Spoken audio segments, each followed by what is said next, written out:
Hi, I'm Karen Sadvari. I'm the associate pastor here at Community Church at Ocean Pines and one of the pastors of the Ocean Pines Snow Hill Cooperative Parish. And today we have offering our devotional Austin Buchiane, who is a member here and a certified lay minister here at Community Church. And he is going to talk to us about the passage from the Sermon on the Mount that talks about, I am the light of the world. And he's going to explain to us some of the different ways that that passage applies to our lives. And so now we turn to Austin. Good morning. My name is Austin Buchiane. I am a member here at Community Church and a certified lay minister as well. Today I am going to be discussing with you the gift of light that God has given us and how Jesus is the light of the world. I looked up the word light in my Bible app called YouVersion that I use, and it is listed the word is listed in being in the Bible over 200 times. There are many different times light is mentioned in the Bible. Like I said, it is mentioned at the beginning of the Bible in Genesis when God created the world and he said, "Let there be light," and there was light. And God saw that the light was good, and he separated the light from the darkness and called the light day, and the darkness he called night. Then it is mentioned in multiple Psalms as well. One of the most common Psalms that is quoted about light is Psalm 27 verse 1. "The Lord is my light and my salvation, whom shall I fear? The Lord is my stronghold, the stronghold of my life, whom shall I be afraid?" In this verse, it is saying that with the Lord being the light, we should not fear. We have many times of darkness, and we need to remember this verse when we are going through those difficult and hard times. This time of year, we think about light because of daylight savings. We have some more time at night, and we think about the darkness that comes after that, which we call night. And during this time, we need to remember when Jesus said, "I am the light of the world. Whoever follows me will never walk in darkness, but will have the light of life." When he was saying this, he was talking about giants in our lives, or things that are overtaking us and driving us away from him, and how we need to look to him for light. The second verse from the Gospel of John that I found, and I would like to read to you, is from John chapter 12, verses 44 through 46. And it states, "Jesus cried out, 'Whoever believes in me does not believe in me only, but in the one who sent me. The one who looks at me is seeing the one who sent me. I have come into the world as a light, so that no one who believes in me should stay in darkness.'" This verse is very similar to the other verse in Gospel of John that I stated before. However, did you notice he adds the part about the one who sent me is God? When he states this, he is preaching in Jerusalem on what we know as Palm Sunday. He's speaking to a crowd, and the Pharisees are there, who don't believe in what he is saying. I have a picture on my desk with this very verse that you heard me read from John, and it has a little lighthouse with the light being very bright and showing multiple ships coming, and how the lighthouse guides the ships and how it relates to the light of Jesus guiding us. Another time light is mentioned in the Bible is during one of the great parables that Jesus told a crowd of followers, which is listed in every gospel except for the Gospel of John. I decided to pick Matthew's version of the parable, in which he states, "You are the light of the world. A town built on a hill cannot be hidden. Neither do people light a lamp and put it under a bowl. Instead, they put it on a nightstand, and it gives light to everyone in the house.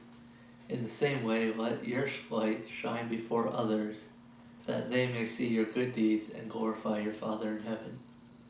Jesus here is talking to a crowd on the mountain, and this is the time of the Beatitudes.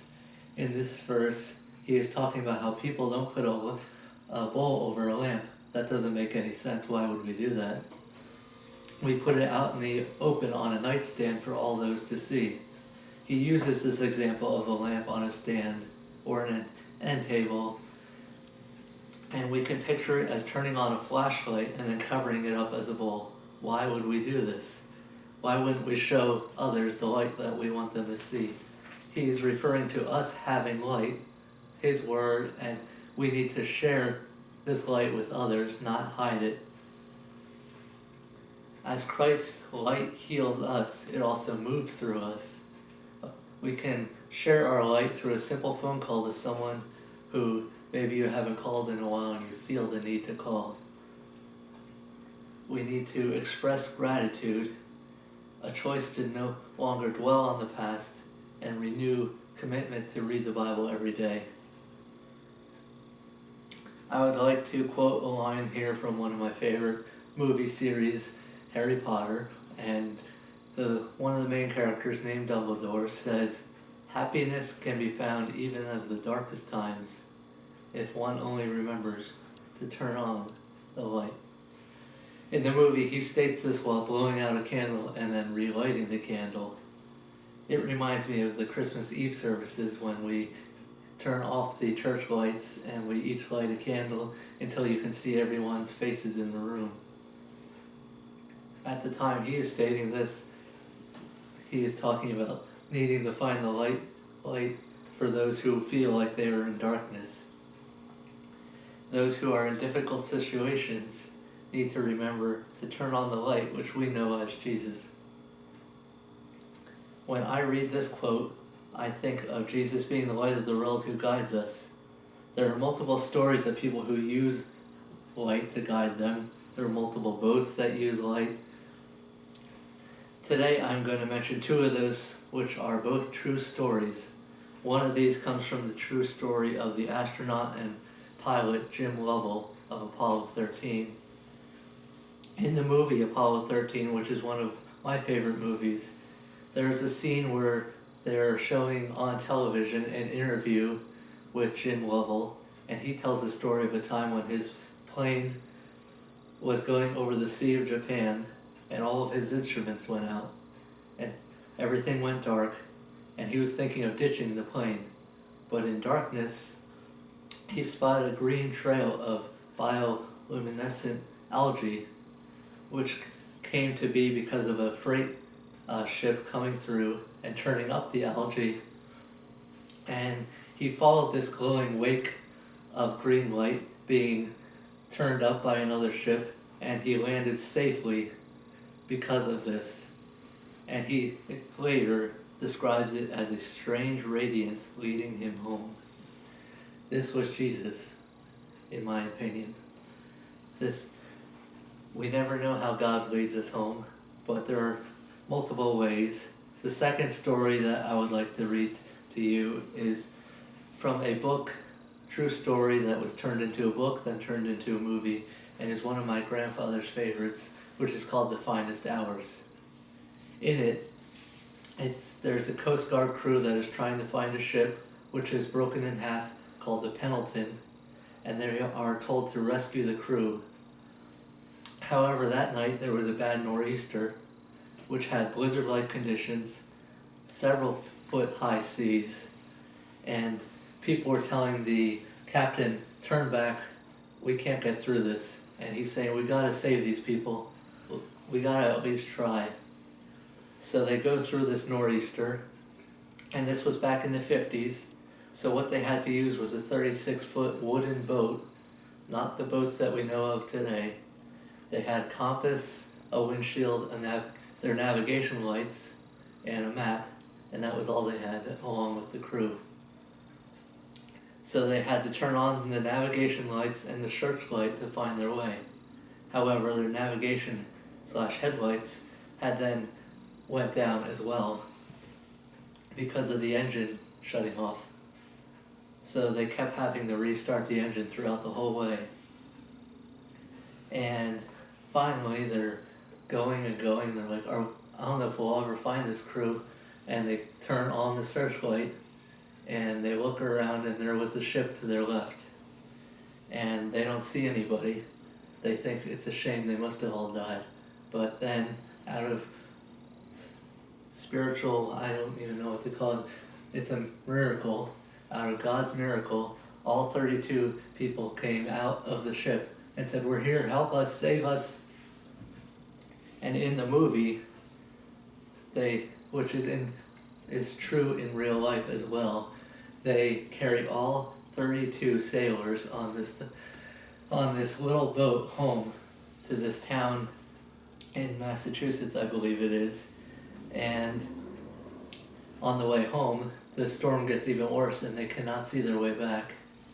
And in the movie, the people turn on their headlights so that the headlights from the car can guide them home.